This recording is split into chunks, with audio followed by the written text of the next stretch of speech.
जी नमस्कार, मैं अमन बुरा, आप देख रहे हैं सहारा न्यूज़, खबर आपके काम की। तो भाई आज आपको लेके चलते हैं जेवरा गांव, जो कि बरवाला विधानसभा में पड़ता है। तो यहाँ पे जो कुछ लोग बैठे हुए हैं, ताऊ जी बैठे हुए हैं, इनसे ज़रा बातचीत कर लेते हैं और हाल जान लेते हैं क्या कुछ माहौल है यहाँ पे। ताऊ जी राम राम। राम राम भाई। कैसे हो ताऊ? बहुत बढ़िया। ताऊ जी किस जो पार्टी की हवा चल रही है, किसका जो है अपना समर्थन है? सबसे पहले तो आपको चैनल का धन्यवाद, नमस्कार जी नमस्कार। हमारी तरफ से तो भाई गुड़ेला की हवा चल रही है जी। कांग्रेस सरकार आएगी हमारी पक्की जी। और गुड़ेला साहब यहाँ से कितनी दावेदारी बता रहे हो ताऊ कांग्रेस सरकार की? पूरी मजबूती के साथ, कम से कम भी 65 सीट मान के चालू।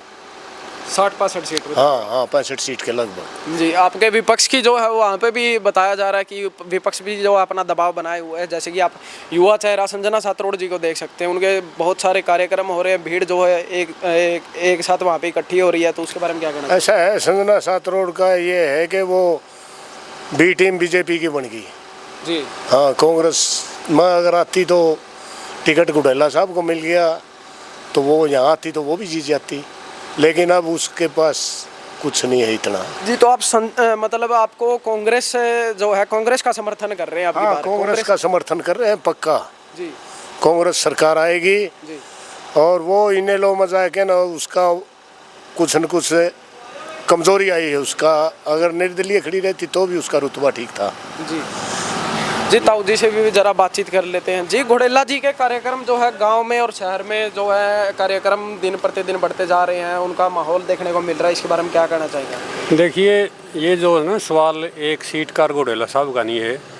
पूरा हरियाणा की स्थिति ये है कि हरियाणा के किसान, हरियाणा के कर्मचारी, हरियाणा के मजदूर, हरियाणा के सरपंच, हरियाणा की आंगनबाड़ी, हरियाणा का हर वर्ग बीजेपी को हराना चाहता है। जी। पिछले 10 साल में इन्होंने जो इन सभी लोगों के साथ किया है। अब कर्मचारी हैं, कर्मचारियों को पेंशन नहीं दे रहे, तो बड़ा गुस्सा है कर्मचारियों में इस बात का। वो चाहते हैं कि हमारे को पुरानी पेंशन मिले। जी। किसान हैं, उनको MSP के ऊपर गारंटी चाहिए। हाँ जी। कानूनी गारंटी चाहिए, लेकिन बीजेपी तो नहीं दे रही। जी। कांग्रेस कह रही कि हम गारंटी देंगे, कांग्रेस कह रही है पुरानी पेंशन देंगे। तो ये जो मुद्दे ऐसे हैं जो कि आम लोगों के लिए बहुत ज़रूरी हैं। जो आप किसान समाज के बारे में बता रहे हैं, किसान समाज बीजेपी से कितना नाराज है, कितना जो उनको नेगेटिव वो देखना पड़ सकता है इसका इम्पैक्ट? मुझे तो ये लगता है कि 90% किसान बीजेपी के खिलाफ हैं। किसान के लिए तो किया ही कुछ नहीं ना। आज हरियाणा एग्रीकल्चर यूनिवर्सिटी का सर्वे ये बताता है, एक छोटा किसान 3 किल्ले का 4 किल्ले का 1 साल में पूरा परिवार खेती करता है, पशु पालता है, तो उसके बाद उसको 1,31,626 रुपये का नुकसान होता है। यानी उसको आई साल 1,31,626 रुपये कर्जा लेना पड़ रहा है। खेती का ये हालात है। कोई बच्चा खेती करके राजी नहीं है। हमारे बच्चे विदेश में जाने लग रहे हैं मजदूरी करने के लिए। आपको अब बताऊँ मैं, सफाई कर्मचारियों के लिए नौकरी निकली है HKRN के अंदर। उसके अंदर 41,000 ग्रेजुएट बच्चों ने अप्लाई किया है। 15,000 रुपये तनख्वाह सफाई कर्मचारी के लिए। वो किसके बच्चे हैं? वो हमारे किसानों, मजदूरों, कर्मचारियों के बच्चे हैं। मतलब एक ग्रेजुएट बच्चा, एक पोस्ट ग्रेजुएट बच्चा भी सफाई कर्मचारी लगने के लिए तैयार, उसको मिल नहीं रही नौकरी। ये खेती जो घाटे का धंधा बन गया उसी का कारण है। तो बीजेपी ने तो खेती ख़त्म कर दी, तो किसान तो मतलब टोटल का टोटल ही बीजेपी के खिलाफ है ना। ये कोई व्यक्ति की नहीं, ये नीतियों की लड़ाई है। और ये नीतियां ऐसी हैं जिसके अंदर बीजेपी ने किसानों को, मजदूरों को, कर्मचारियों को, सबको परेशान कर रखे हैं। नौकरियां खत्म कर दी, सब कुछ निजीकरण हो रहा है, हर जगह निजीकरण हो गया, पोस्टें खत्म ही कर दी, तो नौकरी मिलेगी कहाँ से? ये है सवाल। तो बीजेपी के कार्यकर्ता है और जो बीजेपी के अध्यक्ष हैं, हमने जो है विकास कार्यों को बहुत ज़्यादा बढ़ावा दिया है अपने क्षेत्र में, इसके बारे में क्या कहना चाहिए? देखिए, मैंने आपको बताया ना, लोकल मुद्दे भी होते हैं, स्टेट लेवल के मुद्दे भी होते हैं, राष्ट्रीय मुद्दे भी होते हैं। चुनाव में सभी पॉइंट कंसीडर किए जाते हैं। आज जो सबसे बड़ा खतरा यही है कि अगर बीजेपी दोबारा आ गई तो किसान, मजदूर, कर्मचारी सबका बहुत बुरा हाल हो जाएगा। सब डरे हुए हैं। इसलिए सवाल है, गुड़ेला साहब या दूसरा और कोई है, वो एक सेकेंडरी है। सवाल सबसे मुख्य ये है कि बीजेपी को कैसे हराया जाए। चलिए ताऊ जी से भी जरा बातचीत कर लेते हैं। जी घोडेला जी जो है आज कार्यक्रम में यहाँ पे आने वाले हैं, क्या कहना चाहिए? अच्छा, बहुत बढ़िया स्वागत होगा उसका। और मान लिया हमारे गांव में तो एक तरफा ही इलेक्शन है घोडेला जी का। जी हाँ जी। और पहले भी 5 साल इन्होंने अच्छे काम किए। जो इनका टर्नओवर था 5 साल का पहले का, तो बहुत बढ़िया काम किए। सबसे मिलनसार आदमी है और आना जाना मान लिया बढ़िया रहता है। इसका 10 साल मान लिया आते जाते रहे लोगों के बीच में, मिलनसार हैं और बहुत बढ़िया प्रोग्राम है। तो आप विपक्ष का कितना जो है विपरीत में दबाव देखा जा सकता है? विपक्ष का बीजेपी, जी तो बीजेपी का तो पहली बात तो आप दूसरे भी देख सकते हैं, संजना सात्रोड जी। संजना सात्रोड का तो मान लिया एक हुआ है जी, उसका कुछ नहीं है। संजना सात्रोड का तो एक मान लिया पैसे के बलबूते पे वो अपना इलेक्शन उठा रही है और बाकी उसका कुछ नहीं है। बाकी बात रही बीजेपी की, बीजेपी का मान लिया सबसे पहली बात तो कैंडिडेट हमारा बाहर से है जी। मान लिया वहाँ उसको यहाँ के लोग उसको एक्सपेक्ट कर ही नहीं रहे, क्यों बाहरी कैंडिडेट हो गया।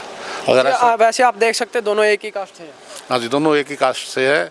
लेकिन घोडेला साहब जो है ये मान लिया पहले से ही हमारे यहाँ विधायक रह चुके हैं। 5 साल का निगाह मान लिया जो हमने देख लिया कार्यकाल था जो। और गंगवा साहब जो रणवीर गंगवा है तो नड़वा से निकाल दिया, तो नड़वा वाले लोगों ने पसंद नहीं किया, तो यहाँ वाले लोग उसको क्यों पसंद करेंगे? जी हैं, ये बात तो मानते हो आप। बाकी 5 साल इसका जो कार्यकाल रहा है तो वो आपने देखा ही है, तो नड़वे से इसका यहाँ आने का मतलब ही नहीं था। हैं, कितना जो है, कितने आपको लगता है कितनी भारी जीत होगी घोडेला साहब की तरफ? घोडेला साहब की हम तो मान के चल रहे हैं, एक तरफ घोडेला साहब, एक तरफ ये दोनों संजना सात्रोड और रणवीर गंगवा।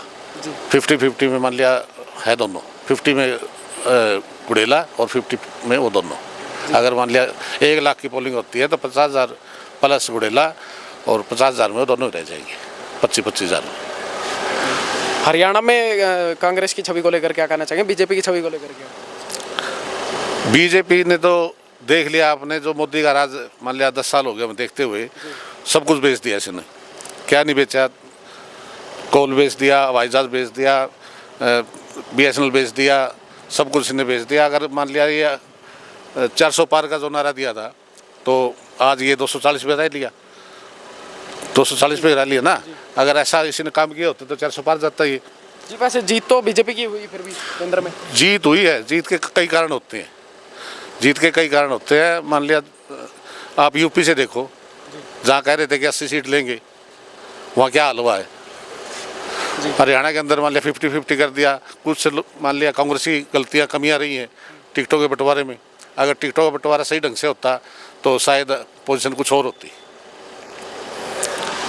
जी जैसा कि आप देख सकते हैं मोदी जी जो है अभी कार्यक्रमों में बढ़ चढ़ के आगे आ रहे हैं। खट्टर साहब भी जो है कल हिसार में डॉक्टर कमल गुप्ता के समर्थन में पहुंचे थे, तो आपको क्या लगता है इससे कुछ प्रभाव पड़ सकता है? कोई खास प्रभाव नहीं पड़ेगा।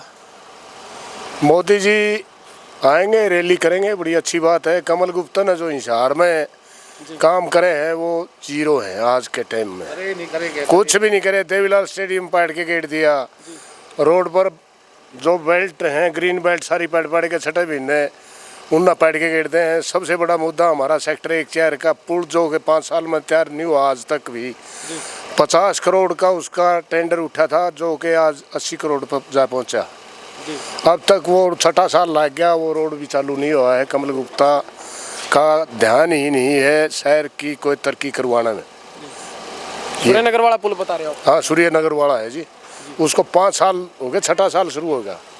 50 करोड़ से 80 करोड़ पर बजट जा पहुंचा उसका, सटे पर सटे हो गए, लेकिन काम नहीं हुआ हमारे हिसार के। कुछ भी कमल गुप्ता ने कहीं भी कोई काम नहीं करवाया।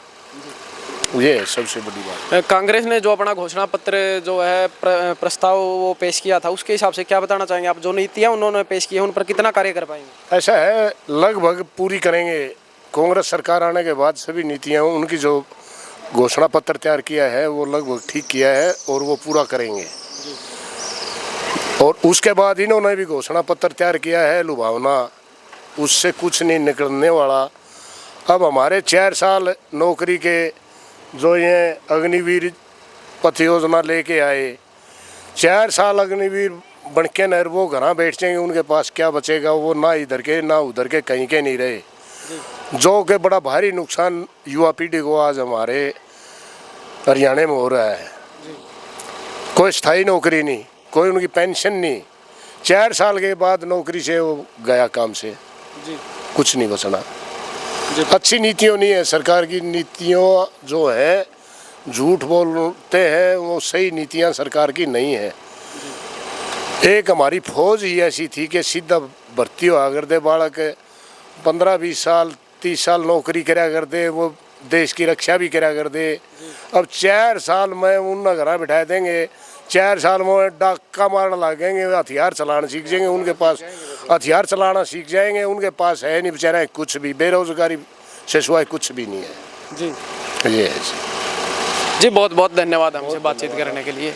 तो बने रहिए अमन बुरा के साथ, आप देख रहे हैं सहारा न्यूज़, खबर आपके काम के। मिलता हूँ मैं जल्दी नए अपडेट के साथ। धन्यवाद।